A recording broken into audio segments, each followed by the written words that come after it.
For 2 weeks, the radio broadcast the sound of a shovel hitting dirt. But tonight, the digging stopped. Now, there's a wet, heavy thumping coming from under my floorboards. It sounds like a heart the size of an engine. And it's getting louder. I have a crowbar, and I'm about to open the ground. I should have never tuned in.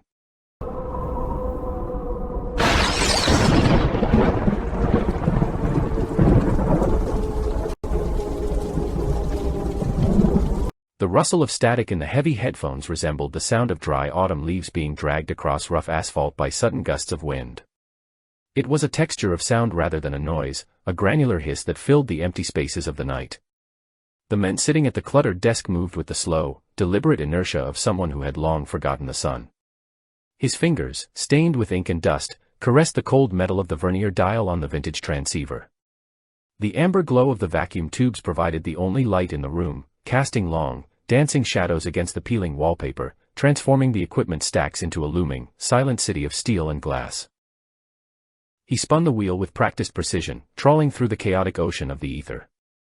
Bursts of distorted music, fragments of foreign tongues, and the rhythmic chirping of Morse code washed over him, but he discarded them all.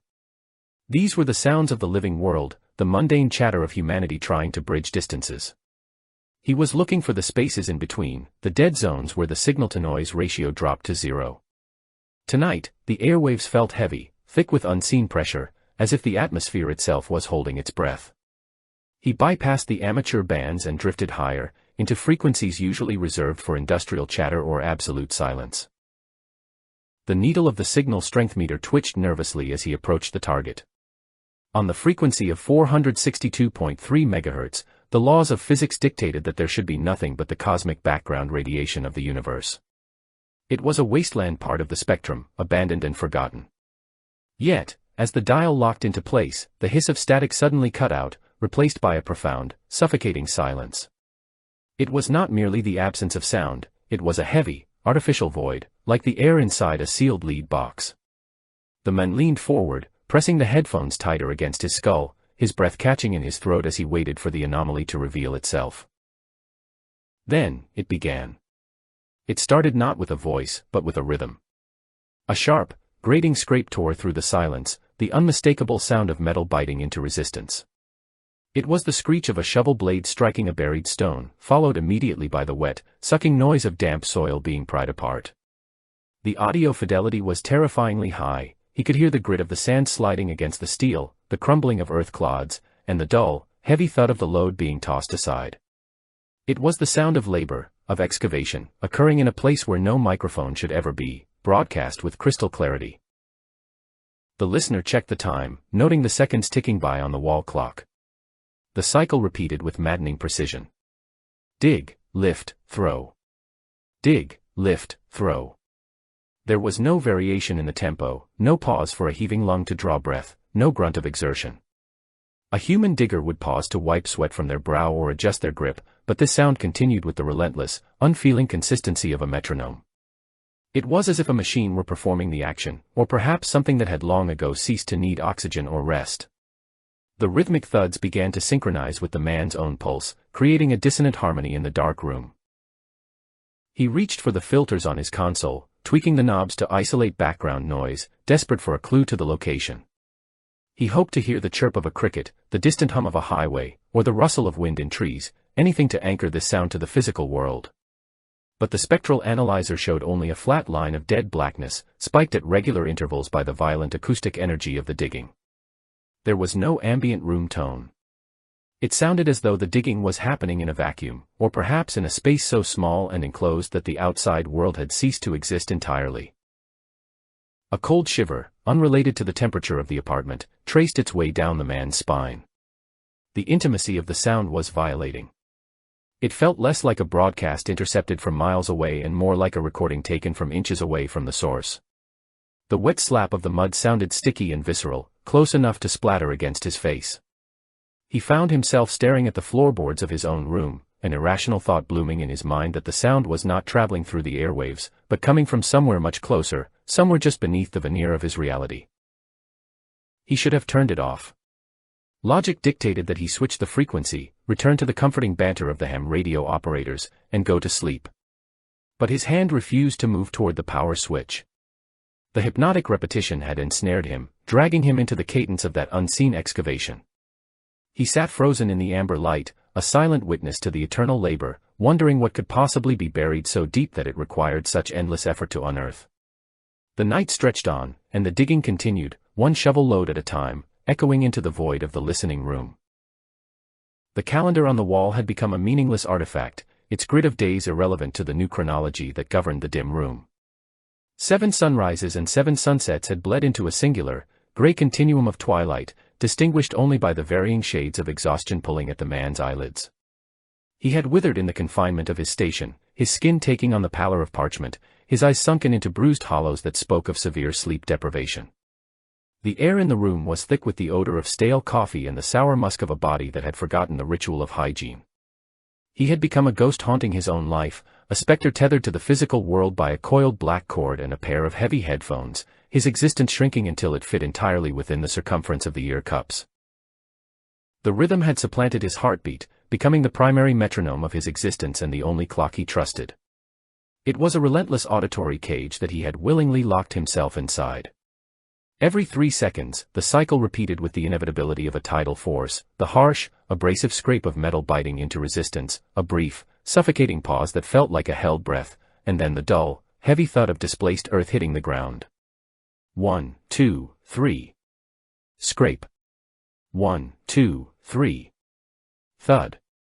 It was hypnotic in its monotony, a mantra of manual labor that drilled into the soft gray matter of his brain until he could no longer remember a time when the digging did not exist. He ate when the digging allowed, slept in fitful micronaps between the louder crashes, and breathed in sync with the phantom laborer. Desperation drove him to turn the tools of his hobby into instruments of forensic analysis, seeking a logical explanation to anchor his sliding sanity. The hard drives of his computer were now swollen with terabytes of high-fidelity recordings, endless loops of the same 3-second event captured in uncompressed audio formats. He spent hours staring at the glowing monitors, his trembling fingers manipulating complex audio engineering software designed to isolate and enhance specific frequencies.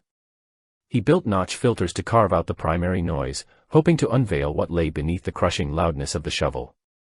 He was hunting for the acoustic footprint of the world, the subtle, pervasive hum of electricity, the distant Doppler shift of traffic, or the chirp of a cricket that would betray the geographic origin of the transmission. But the waterfalls of the spectrogram offered no comfort, displaying only a terrifying, absolute contrast that defied the laws of acoustics. The background was a deep, abyssal black, indicating a noise floor so low it seemed to mock the natural disorder of the atmosphere. There was no static, no wind, no thermal noise, nothing but the utter void. Against this black canvas, the sounds of the digging appeared as violent, jagged spikes of bright red and orange, tearing through the silence with mathematical sharpness. It was a visual representation of impossibility. Any microphone placed on Earth should have picked up the vibration of the planet itself, the low-frequency rumble of tectonic shifting or the high-frequency hiss of air molecules colliding, but here there was only the digger and the nothingness. The acoustic environment suggested a space that was hermetically sealed, a location where sound waves died instantly without reverberation or escape. There was no echo, no decay, no sense of the shovel striking the walls of a pit or a tunnel. The lack of acoustic reflection made the sound feel flat and dead, yet impossibly loud, driving the pressure directly into the listener's skull. It was as if the transmission was originating from a point outside of standard reality, a pocket universe composed entirely of compressed dirt and darkness. The men began to suspect that the microphone was not capturing a scene from a forest or a graveyard, but was transmitting from a place where the concept of a living world had ceased to matter, a singular point of focus suspended in a vacuum of eternal labor. As the nights bled into one another, a disturbing intimacy began to develop between the listener and the unseen source. He found himself anticipating the subtle variations in the texture of the dirt, flinching when the imaginary blade hit a particularly stubborn rock or root. The boundary between the headphones and his ears began to dissolve, the sound feeling less like an external input and more like an internal hallucination. He started to mimic the motion unconsciously, his shoulder twitching in time with the heave, his hand gripping the edge of the desk as if it were the rough wood of a shovel handle. The excavation was no longer just a sound he was hearing, it was a physical weight he was beginning to carry, a burden of earth that was slowly burying him alive in his own apartment. He considered severing the connection, cutting the power to the rig and smashing the antennas that clawed at the sky outside his window. But the fear of the silence that would follow was greater than the horror of the noise. If he turned it off, the digging would continue unheard in the dark, and that thought was unbearable to his fractured mind. He needed to be the witness, he needed to ensure the rhythm didn't change, lest the digger arrive at whatever terrible destination lay at the end of the work. So he remained slumped in his chair, bathed in the sickly green light of the displays, while the relentless, methodical thump continued to march through the frequency of 462.3 MHz, chipping away at the foundation of his sanity one shovel load at a time. The 14th day arrived without the fanfare of a sunrise, marked only by the subtle shifting of shadows across the cluttered desk as the world outside unknowingly turned toward the morning. Inside the apartment, the atmosphere had thickened into a palpable gel, a haze of electromagnetic fever that seemed to suspend dust motes in midair. The radio operator sat hunched over his equipment, his spine curved into a permanent question mark, his body a rigid vessel for the auditory obsession that had consumed him completely. He had not eaten a proper meal in days, subsisting on the gnawing energy of adrenaline and the dark, rhythmic sustenance that flowed through the copper wires. His eyes, rimmed with red and underscored by bruised purple shadows, stared unblinkingly at the backlit gauges of the receiver, waiting for the pattern to reveal its secrets to him. The silence of the room was absolute, a heavy blanket that smothered the hum of the refrigerator and the settling groans of the building's architecture. Only the heavy headphones existed, sealing the men into a private universe where the laws of acoustics were dictated by the thing on the other end of the frequency. For 2 weeks, the sound had been the definition of mechanical labor, the scrape of iron, the resistance of earth, the toss of debris. It was a narrative of excavation, a story told in the language of friction and gravity. But on this day, as the digital clock flickered past noon, the quality of the transmission began to warp. It wasn't a sudden glitch or a fade in signal strength, it was a fundamental alteration in the texture of the reality being broadcast. It began with a sensation of heightened clarity, a sudden sharpening of the senses that felt less like an improvement in the equipment and more like a physiological change within the listener's own brain. The static that usually coated the signal like a layer of frost evaporated, leaving the channel terrifyingly clear. It was as if a veil had been lifted, or as if he had finally tuned his mind to the exact wavelength of the source. The distance between the observer and the event collapsed. He was no longer miles away, listening to a radio echo. He felt as though he had been transported directly to the site of the disturbance. The air in his lungs felt cooler, damper, and the smell of ozone in the room was replaced by a phantom scent of copper and brine. He reached out with a trembling hand to adjust the volume, but his fingers hovered over the knob, paralyzed by a sudden, chilling realization. The sound was not getting louder, it was getting deeper. The abrasive, high-frequency screech of the metal shovel striking stones, a sound that had set his teeth on edge for a fortnight, was dissolving. It faded like a dying radio signal, stripping away the artificial, tool-assisted layers of the noise. What remained underneath was not silence, but a foundational throb that had been there all along, masked by his own brain's insistence on interpreting the data as something familiar. The illusion of the digging was crumbling, revealing the wet, organic truth that pulsed beneath the lie. The transformation was grotesque in its intimacy. The noise that he had categorized as the digging phase, the moment of the blade entering the soil, lost its sharp, cutting edge. It softened, expanding into a thick, viscous sound of displacement. It was the noise of something massive and slick sliding against a wall of tight, resisting tissue. It sounded like a boot stepping into deep, coagulating mud, but amplified 1,000 times, until the squelch resonated in the marrow of his bones. There was no metal involved here. This was flesh moving against flesh, a friction of membranes and fluids that spoke of biology rather than geology. The realization made his stomach turn, bile rising in his throat as the mental image of the shovel was forcibly overwritten. He closed his eyes, trying to visualize the new soundscape, and the darkness behind his eyelids pulsed with the rhythm. The pause that followed the digging sound, the moment he had previously interpreted as the worker lifting the load, was no longer empty silence. Now that the static was gone, he could hear the tension in that silence. It was the sound of potential energy being stored, a stretching of fibers, a gathering of immense pressure. It sounded like the creaking of a ship's rigging in a storm, but wetter, more elastic. It was the distinct, terrifying sound of a chamber filling up, of walls expanding to their limit, holding back a torrent of liquid weight before the inevitable release. Then came the impact. The sound he had known as the throw, the thud of dirt hitting the pile, transmuted into something that shook the foundations of his sanity. It was not a collision of solids, it was a hydraulic explosion. A dull, thunderous boom that carried the distinct signature of a valve slamming shut against a chaotic rush of fluid. It was a thud that felt wet and heavy, a convulsing strike that pushed air through the headphones with enough force to make his eardrums pop. This was not the discarding of earth. It was a contraction. A violent, purposeful squeeze that drove a river of unseen matter through a dark, enclosed system.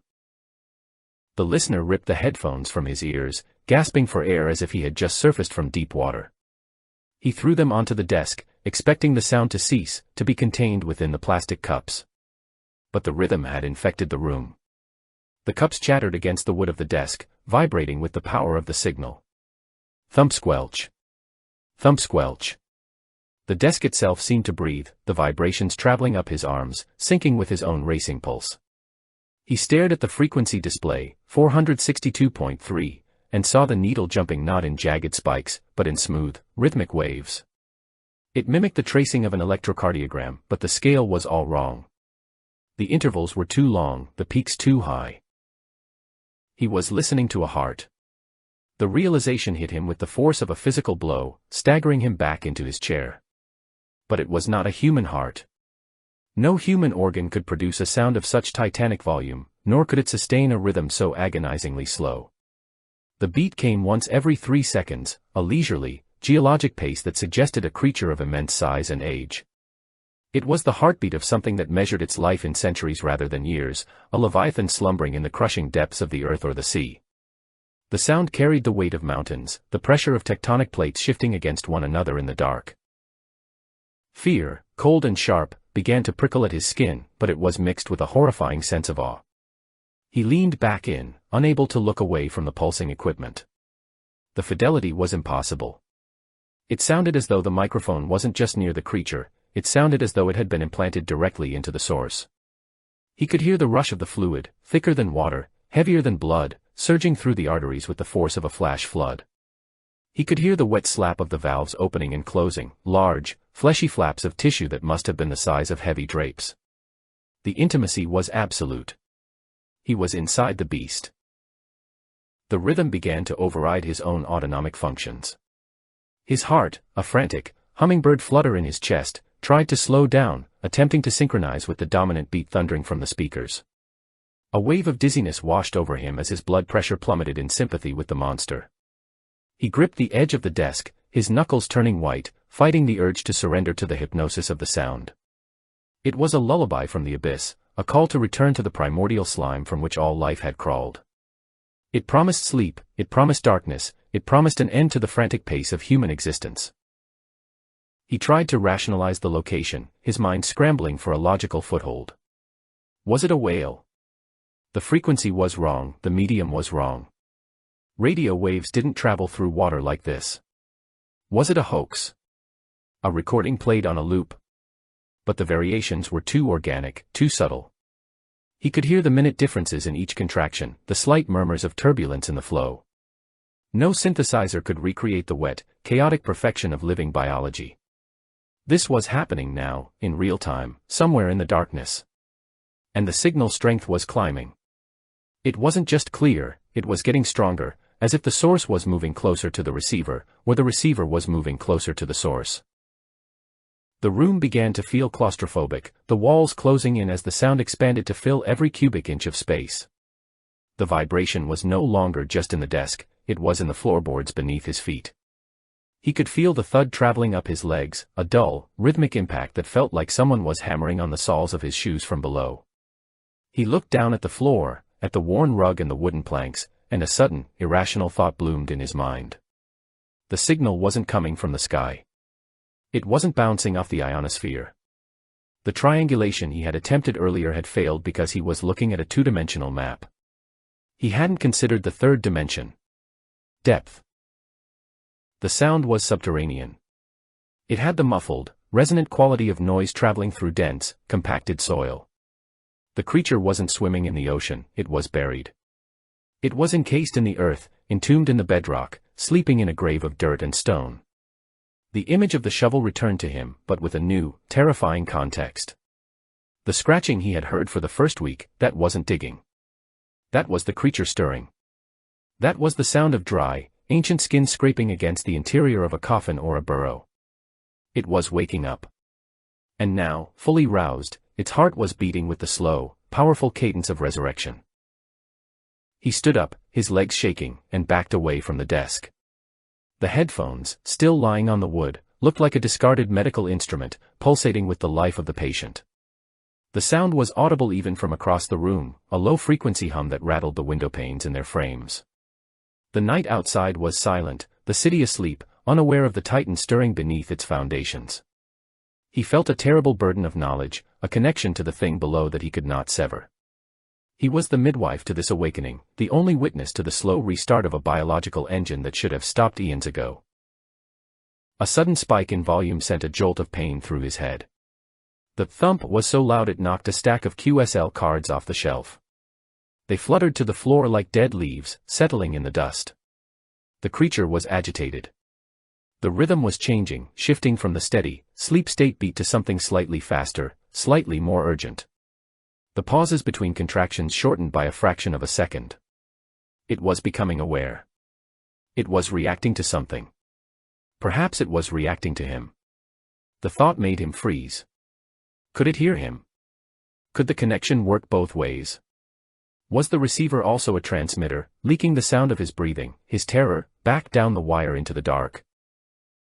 He looked at the transmission cable, the thick black snake that ran from the back of the transceiver, across the floor, and out the window to the grounding rod and the antenna. But his eyes followed it past the window frame. He thought about where the grounding wire went. Deep into the soil of the backyard. Driven down into the earth to protect the equipment from lightning. A direct line of copper conducting straight into the dirt. A metallic root extending into the domain of the thing that beat in the dark. He wasn't just listening to it, he was tethered to it. The realization made him want to scream, but his voice caught in his throat, strangled by the overwhelming, rhythmic pressure of the room. The air in the apartment grew heavy and cold, the temperature dropping rapidly as if the sound itself was sucking the heat out of the environment. Frost began to form on the metal casing of the radio, delicate fern-like patterns that bloomed in time with the pulse. The entity was not just a biological curiosity, it was an anomaly that warped the space around it. The listener wrapped his arms around himself, shivering violently, but he could not leave. The door was behind him, unlocked, leading to the safety of the hallway and the street, but he was anchored to the spot. The curiosity that had started this journey had mutated into a paralyzed horror. He had to know. He had to know what was down there. He took a step forward, back toward the desk, drawn by the gravity of the signal. The squelch of the heart valves sounded wet and hungry. It was the sound of a predator anticipating a meal. The fluid moving through the system sounded thick and sludge-like, ancient humors that had stagnated for centuries now being forced into circulation. He imagined black, tarry blood forcing its way through calcified veins, bringing warmth and movement to limbs that had been cold since the previous age. The resurrection was a mechanical process, a hydraulic jump-start, and he was listening to the engine turn over. The chapter of the shovel was closed. The chapter of the heart had begun. And as the night deepened, the walls of the apartment seemed to dissolve, leaving him standing in a vast, subterranean cathedral of dirt, alone with the rhythmic thunder of the god beneath the floor. The world above, the traffic, the neighbors, the sunlight, was a dream. This was the only reality now. The wet, heavy, eternal beat of 462.3. It was calling to him, vibrating in his teeth, pulling him down, down, down into the earth. And for the first time in 14 days, the listener understood that he was not the one in control. He was not the hunter of signals. He was the prey. Fear did not arrive with the immediacy of a lightning strike, rather, it seeped into the radio operator's consciousness like cold water permeating a leaking boot, a slow and numbing realization that the boundaries of his safety had been breached. He sat frozen in the chair, the heavy headphones still clutched in his hands, staring at the equipment with a mixture of confusion and dawning horror. He had removed the headset expecting the sanctuary of silence, the abrupt cutoff of that wet, hydraulic thumping that had assaulted his ears for the last hour. He anticipated the familiar quiet of the apartment, perhaps underscored by the hum of the refrigerator or the distant traffic of the city. But the silence did not come. The rhythm was still there, stripped of its electronic crispness but endowed with a new, terrifying physical presence that bypassed the ears and went straight to the bone. He placed the headphones on the scarred wooden surface of the desk, treating them with the caution one might afford a venomous animal or a loaded weapon. The plastic cups clattered against the wood, but the sound was swallowed instantly by the heavier, darker pulse that filled the room. He rubbed his ears, assuming that the weeks of high-volume listening had damaged his auditory nerves, inducing a temporary form of tinnitus or a phantom echo. He pressed his palms against his auditory canals, creating a seal, but the throb did not diminish. In fact, it grew louder, resonating inside his skull with the deep, hollow boom of a drum struck in a cavern. It was not a sound wave traveling through the air to enter the ear canal, it was a structural vibration conducting through his skeletal system, shaking his teeth in their sockets. His gaze drifted across the cluttered landscape of his workstation, seeking a visual confirmation of what his senses were insisting upon.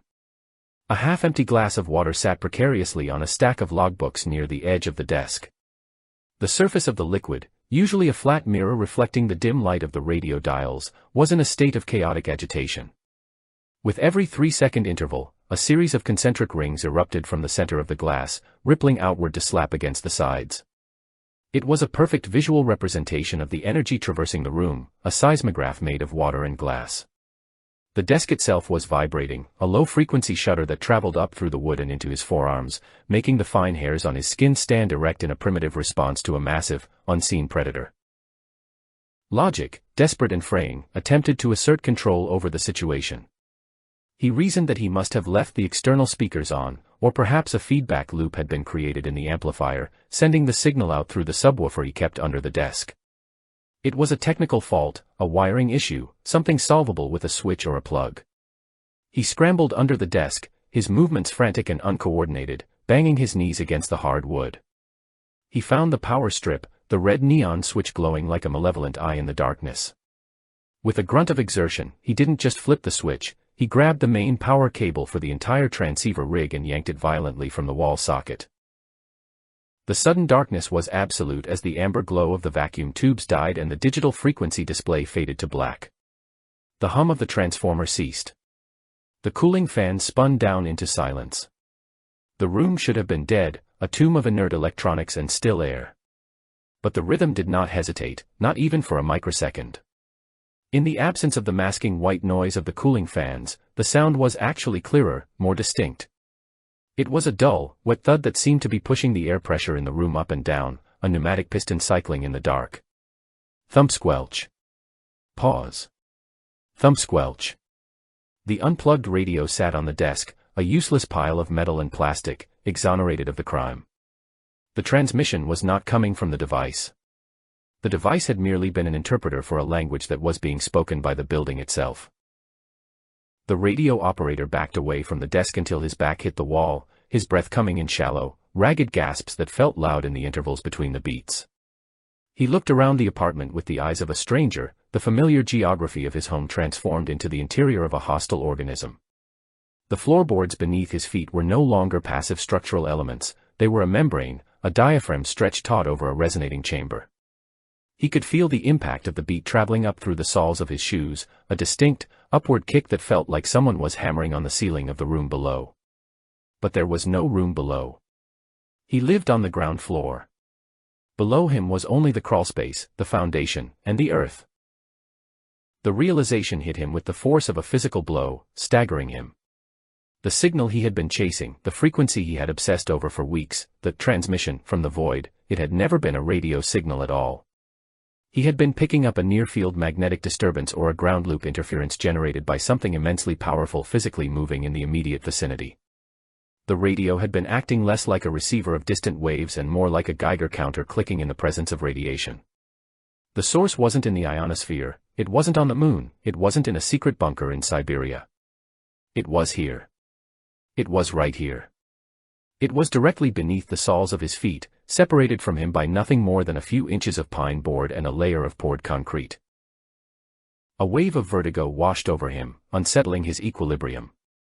The rhythm was slow, but it was relentless, a geological heartbeat that mocked the frantic, hummingbird flutter of his own terrified pulse. He felt a sudden, sickening urge to vomit as his inner ear struggled to reconcile the stationary room with the rhythmic lurching sensation of the floor. It felt as though the entire apartment building was floating on a restless sea, rising and falling on the swell of a leviathan's breathing. The dust that had settled on the bookshelves over the years began to dance, shaking loose in fine, gray cascades that drifted through the air, highlighting the invisible shockwaves that pulsed through the room. He dropped to his knees, not in prayer, but in a desperate need to verify the impossible. He pressed his palms flat against the hardwood floor, his fingers splayed wide to capture the maximum surface area. The wood was cold, but the vibration was hot, a kinetic energy that traveled up his arms and rattled his teeth. It was unmistakable. The impact was localized. It was strongest near the center of the room, directly beneath where his chair had been. He pressed his ear to the floorboards, squeezing his eyes shut, and the sound exploded into his skull. It sounded like being in the engine room of a massive ship, the pistons firing with a wet, slushy magnitude. He could hear the distinct sound of soil shifting, of grains of sand grinding against each other as something massive expanded and contracted in the dark earth. The proximity was violating. For weeks he had treated this as a scientific curiosity, a puzzle to be solved from the safety of his desk, protected by the abstraction of technology. He had adjusted filters, turned knobs, and analyzed spectrograms, maintaining the clinical detachment of an observer. Now, that detachment was shattered. He was not an observer, he was a participant. He was sitting on top of the anomaly. The creature, the machine, the thing, whatever it was intimate with him. It lay just beneath the thin veneer of civilization that constituted his floor. The nails holding the boards down groaned in protest with every expansion, a screeching complaint of metal against wood that sounded like the house was crying out in pain. The horror deepened as he realized the implications of the volume. Through the headphones, with the gain turned up, it had been loud. But to hear it this clearly, through layers of dirt and concrete, without any amplification. The source had to be colossal. Or it had to be rising. The thought seized his throat like a choking hand. The signal strength had been increasing for days. He had interpreted it as better atmospheric conditions or a boost in transmission power. But the simplest explanation was usually the correct one: the distance was closing. The thing was digging upwards. The heartbeat was getting louder because the chest wall of the entity was pressing against the underside of the foundation. He scrambled backward, crabbing across the floor on his hands and feet until he hit the sofa. He hauled himself up, pulling his legs onto the cushions, an infantile instinct to get off the ground taking over.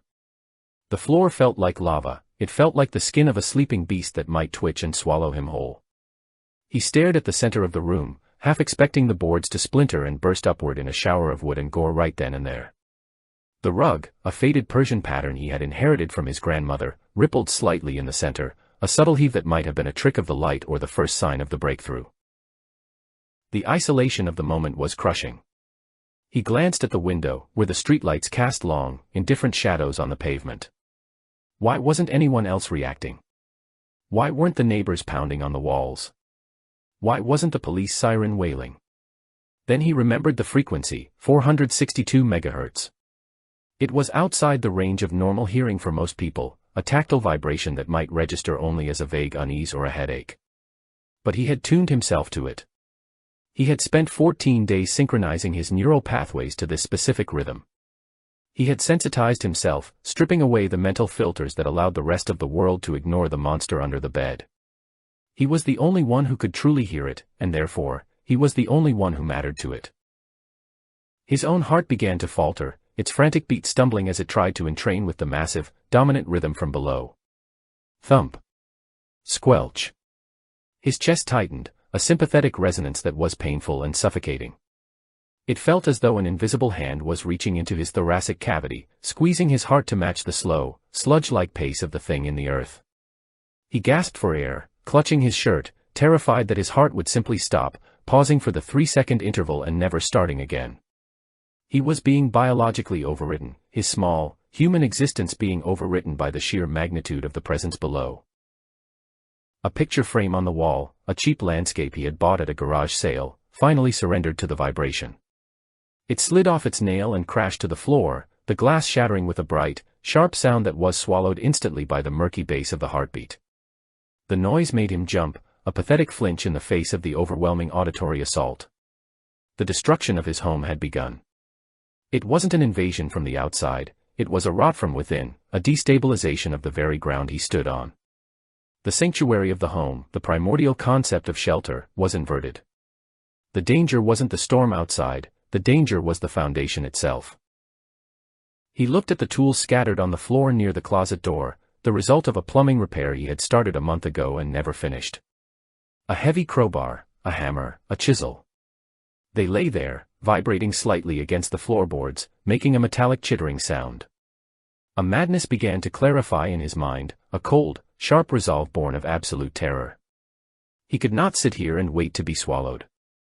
He could not wait for the floor to buckle and the maw to open. The unknown was intolerable. If he was to die, if he was to be consumed by the thing that had haunted his airwaves, he needed to see it. He needed to look it in the eye, or whatever sensory organ it possessed.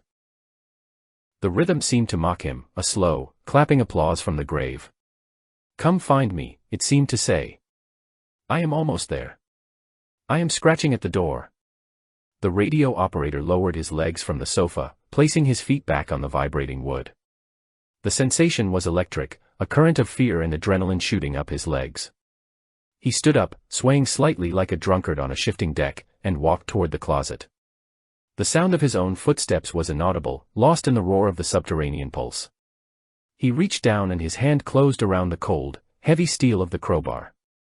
The metal felt reassuringly solid, a tangible object in a world that was dissolving into sound and vibration. He turned back to the center of the room, to the spot where the rug rippled and the air felt thickest. The spot directly above the source. The fear was still there, a screaming siren in his mind, but it was now propelled by a manic curiosity. He had spent his life listening to the voices of others, a passive receiver of signals. Tonight, he would stop listening. Tonight, he would transmit. He would open the channel. He hefted the crowbar, feeling its weight, and looked at the floorboards not as a barrier, but as wrapping paper on a terrible gift that had been waiting for him for 100 years. The heartbeat thundered, shaking the walls, but for the first time in 2 weeks, the man didn't flinch. He gripped the steel, took a breath that tasted of dust and ozone, and prepared to dig. The madness did not descend upon him like a sudden storm, but rather bloomed from within like a dark, narcotic flower, its roots fed by the rhythmic thumping that had become the soundtrack of his existence. The transition from passive listener to active participant was marked by a terrifying clarity of purpose that bypassed all logic and reason. He stood in the center of the room, the hexagonal steel of the crowbar cold and heavy in his grip, a tool of leverage that he now viewed as a surgical instrument. The apartment, once his sanctuary, had been revealed as a deceitful skin hiding a malignancy, and he was the only surgeon capable of excising the rot. The floorboards beneath his feet were no longer wood, they were the calcified tissue covering a beating, monstrous heart, and he felt a righteous, bubbling fury at their existence. He raised the crowbar high above his head, the metal catching the sickly green glow of the transceiver's display, and brought it down with a primal scream that was lost in the roar of the subterranean pulse.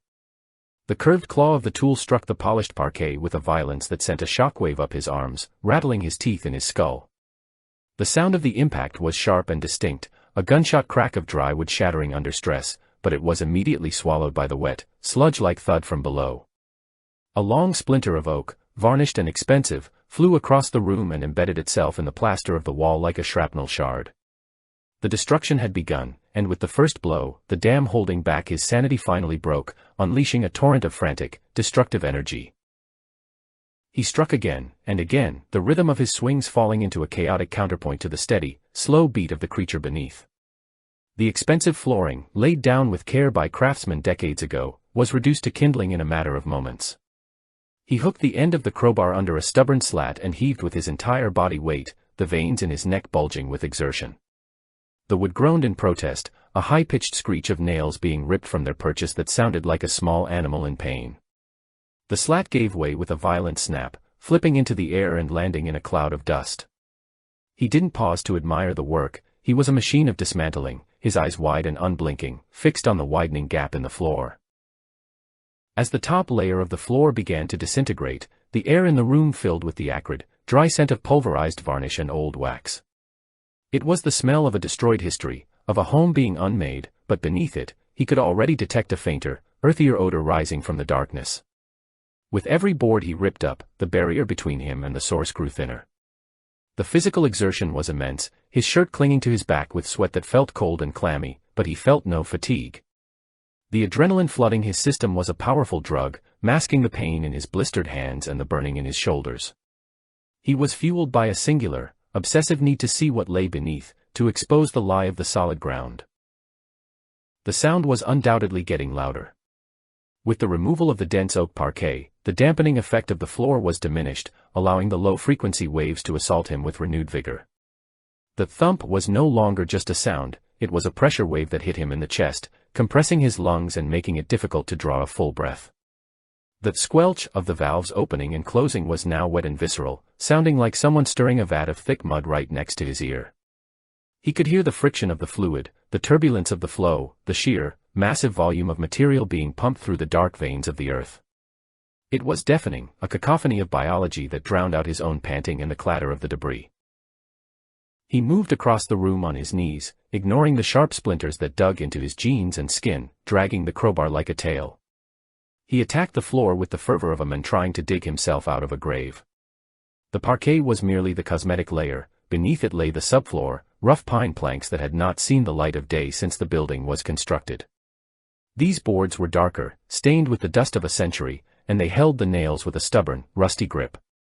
He jammed the tip of the crowbar into the seam between two planks and leaned back, gritting his teeth. The wood bent, protesting with a series of sharp cracks, before finally surrendering with a loud pop that sent a puff of gray dust into his face. The neighbors must have heard it. In a normal world, the sound of a man destroying his apartment with a crowbar at 2 a.m. would have summoned police, firemen, and angry confrontations. He imagined them lying in their beds, the small people with their small lives, listening to the crashing and banging coming from his unit. They probably thought he was drunk, or fighting, or having a breakdown. They had no idea that he was the only thing standing between them and the truth.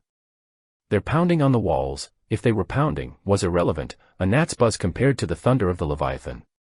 He was saving them, or perhaps damning them, but they were not part of this equation. He was alone in the silo with the bomb. The obsession transformed the act of destruction into a grotesque parody of surgery. He wasn't just breaking things, he was opening an incision. The floor was the dermis, the subfloor the muscle, and he had to cut through it all to reach the organ. He visualized the tumor growing beneath the foundation, a pulsing, parasitic mass that had attached itself to the roots of his home. He had to see it. He had to know if it had eyes, if it had a face, or if it was just a mindless engine of blood and soil. The thought made him swing harder, the crowbar sparks flying as it struck a hidden nail head. He was laughing now, a dry, wheezing sound that held no humor, only hysteria. As he cleared a large section of the subfloor, the vibration became so intense that the tools scattered around the room began to migrate. Screwdrivers rolled across the uneven surface, gathering in the corners like frightened metal insects. The glass of the windowpane was rattling so violently he feared it would shatter inward, showering him with razor-sharp fragments. The entire building seemed to be groaning, the joists and beams shifting as the structural integrity was compromised by the frequency of the beat. He was destabilizing the box he lived in, shaking it apart from the inside, but the fear of the roof collapsing was nothing compared to the need to breach the floor. He reached a section of the subfloor that felt warm to the touch. The heat was radiating upward, a humid, organic warmth that smelled of compost and copper. He pressed his hand against the rough wood, feeling the kick of the heartbeat directly against his palm. It was terrifyingly intimate. It felt like placing a hand on the chest of a sleeping giant. The wood was damp, as if the creature below was sweating, the moisture wicking up through the foundation and saturating the timber. This wasn't just sound anymore, it was biology intruding into architecture. The house was being metabolized, digested by the presence below. He wedged the crowbar under the warm plank and pulled.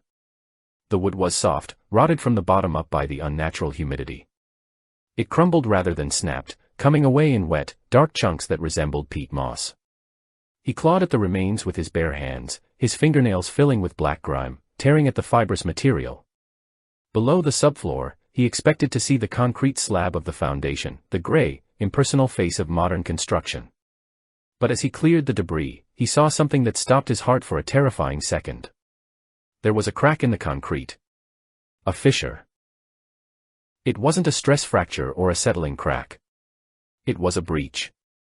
The concrete had been pushed up from below, buckled and broken like an eggshell. Through the jagged gap, which was perhaps 6 inches wide and dark as a mine shaft, a draft of cold, dead air was blowing into the room. It smelled of things that had been buried for a very long time, wet wool, formaldehyde, and ancient, stagnant earth. And from that crack, the sound erupted with zero attenuation. It was a physical wind of noise, a blast wave that blew his hair back and made his vision blur. The heart was right there, just inches below the broken stone. He grabbed the crowbar again, driven by a suicidal curiosity. He jammed the point into the crack in the concrete and leveraged it against the slab. The concrete was old and brittle, weakened by the constant vibration. A large chunk broke off and fell into the void, not hitting a bottom, but landing with a soft, wet plop on something that sounded like meat. He froze, listening. The rhythm didn't skip a beat. Thump. Squelch. The thing didn't care that he was there. It was too big, too deep in its cycle to notice the insect picking at its ceiling.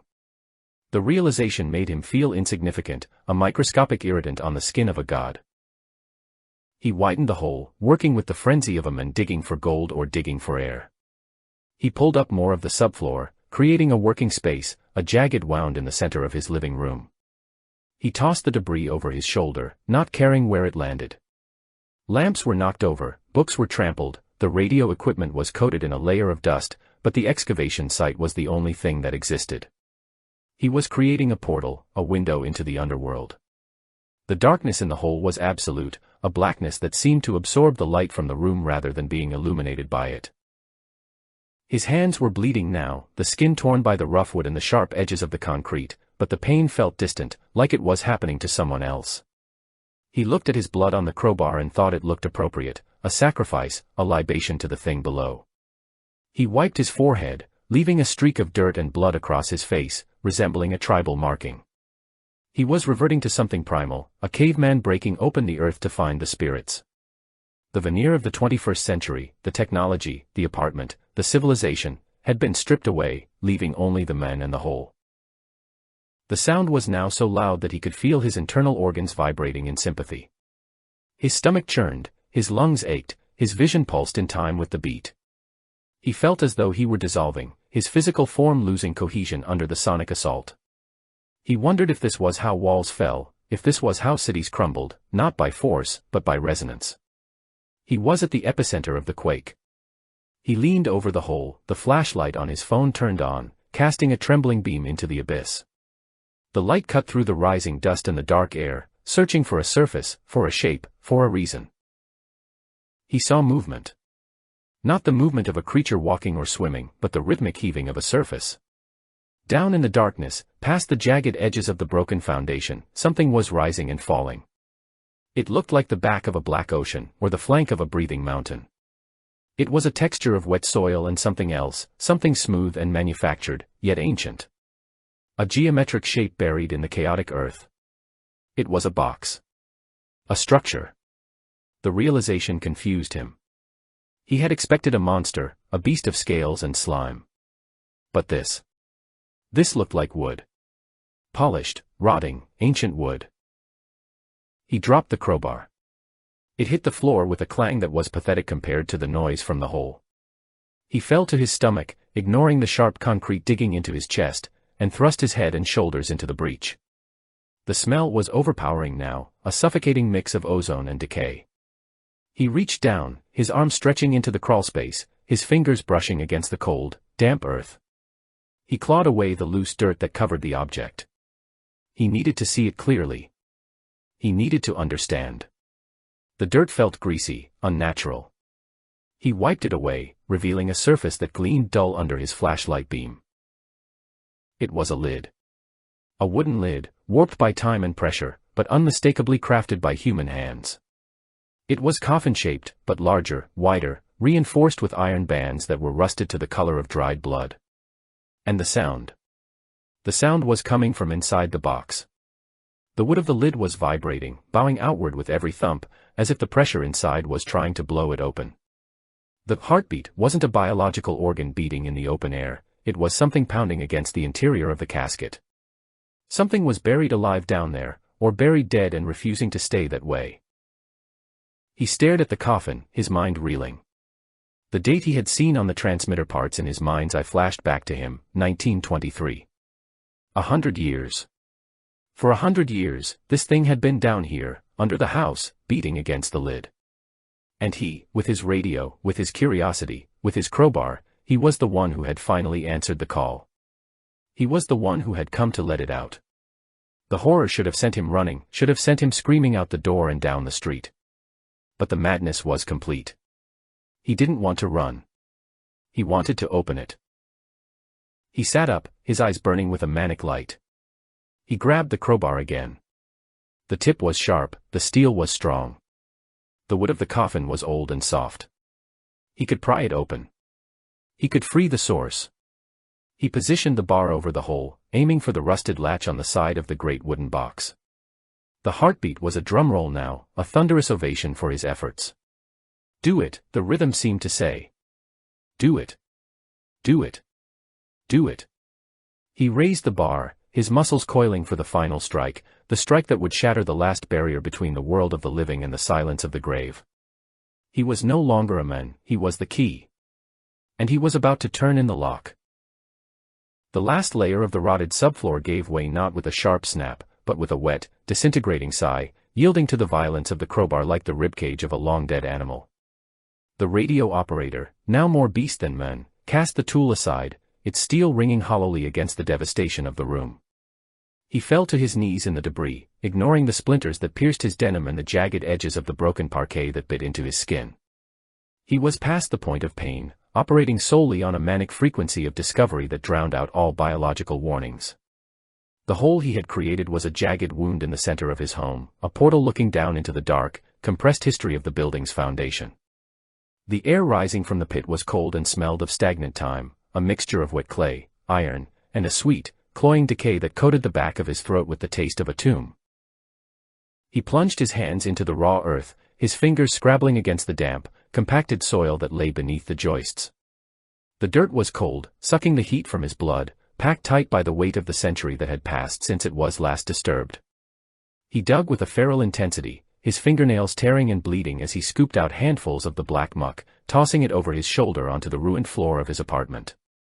Every scoop brought him closer to the source, the rhythmic thumping now vibrating not just through the ground, but through the very bones of his hands, shaking his skeleton with every beat. He was digging directly into the pulse, burrowing toward the heart of the anomaly with the desperation of a man trying to defuse a bomb that was already detonating. Then, his fingertips brushed against something that was not stone, nor wood, nor earth. It was hard, cold, and unnatural, with the distinct, unyielding texture of manufactured metal. He froze, his breath catching in his throat, his heart hammering a frantic counter-rhythm to the slow, geological thud from below. He slowed his movements, switching from the frantic digging of a predator to the careful excavation of an archaeologist. He brushed away the layers of encrusted soil, his touch trembling as he traced the outline of the object buried in the clay. It was rectangular, small, and heavy, anchored in the dirt like a tumor that had calcified over decades. He worked his fingers underneath it, feeling the resistance of the suction, and pulled. With a wet sucking sound, the earth released its prisoner, and he lifted the object into the pale, dusty light of the room. It was a box, no larger than a cigar humidor, constructed from a heavy, industrial metal that had been pitted and scarred by 100 years of corrosion. The iron was flaking away in rust-colored scales, revealing the dull gleam of copper and brass beneath. It looked like a piece of technology that shouldn't exist, a relic from a timeline where science had taken a darker, more mechanical turn. There were no sleek screens or plastic buttons here. Instead, the face of the device was studded with heavy bakelite knobs, cracked and faded by age, and glass vacuum tubes that were miraculously intact, though dark and cold.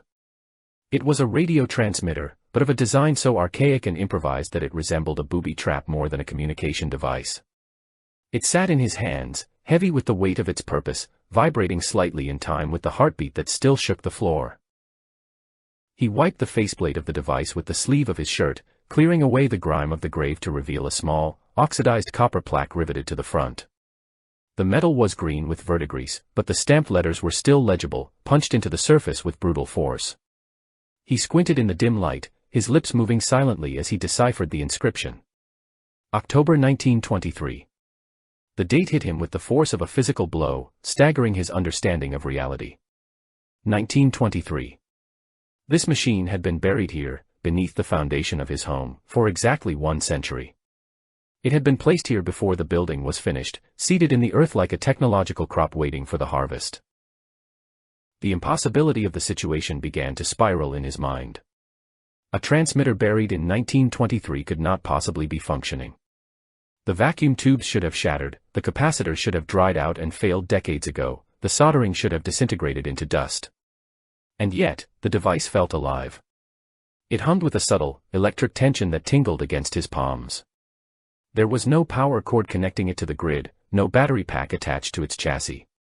It was an isolated system, a closed loop of energy that defied every law of thermodynamics he knew. It wasn't drawing power from the house. It was drawing power from something else. His eyes followed a thick, rubber-insulated wire that trailed from the bottom of the rusted box. The insulation was cracked and brittle, peeling away in places to reveal the braided copper shielding underneath, but the cable itself remained intact. It didn't end in a plug. Instead, it plunged straight down, disappearing back into the hole he had dug, descending vertically into the darkness. It was an umbilical cord, tethering the transmitter to a source deeper in the earth. He leaned over the pit, shining his flashlight into the gloom, tracing the path of the wire. It went down through the layer of soil, past the broken shards of the concrete foundation he had smashed, and entered a fissure in the bedrock below. He grabbed the crowbar again, using it to gently pry away the loose earth around the wire, widening the hole to see where the connection led. The beam of the flashlight cut through the dust, revealing a surface that absorbed the light rather than reflecting it. It was wood. Dark, stained, ancient wood, swollen with moisture and pressure, but unmistakably milled and shaped. It was a lid. The wire ran directly into the center of it, disappearing through a drilled hole that had been sealed with a distinct, black wax. The shape was undeniable. It was the broad, hexagonal head of a coffin, buried vertically in the ground beneath the foundation, standing upright like a sentinel in the dark. The realization of what he was looking at caused his mind to recoil, but his body remained frozen in place. A coffin. A vertical grave. And inside it. The wire went inside. The transmitter wasn't broadcasting a signal from the outside world to the occupant, it was broadcasting the occupant to the world. The microphone, the sensor, whatever was at the end of that wire, was sealed inside the box with the dead. The rhythmic thumping, the sound of the shovel, the heartbeat, it had all originated from within that wooden shell. The creature, the entity, the thing he had been listening to for weeks was not a geological anomaly. It was a resident. A prisoner. As he stared at the lid of the coffin, he noticed the vibration. The wood was bowing outward with every beat. Thump. The lid flexed, the rusted iron bands that bound it groaning under the strain. Thump. It happened again. The pressure inside the coffin was immense, a hydraulic force trying to burst the container. The wire danced and twitched with the movement, a serpent charmed by the rhythm of the resurrection. He was witnessing the struggle of something that had been buried for a century, something that had finally gathered enough strength to knock on the door of the living. The house wasn't haunting him, the house was a lid, a capstone placed over this vertical shaft to keep the sleeper down. Then, the unthinkable happened. It wasn't a roar or an explosion. It was a cessation. In the space between one beat and the next, the rhythm simply stopped. The thump that he had anticipated, the beat that his own heart had synchronized with, never arrived. The floorboards stopped trembling. The dust suspended in the air began to drift lazily to the ground. The glass in the window ceased its rattling. The sudden silence was more violent than the noise had been. It sucked the air out of the room, leaving a vacuum of absolute, ringing stillness.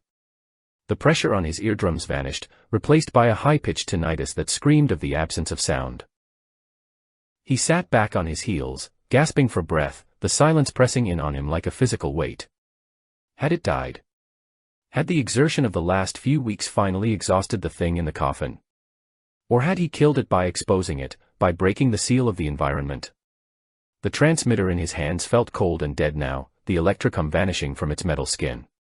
The needles on the gauges dropped to zero. The connection was broken.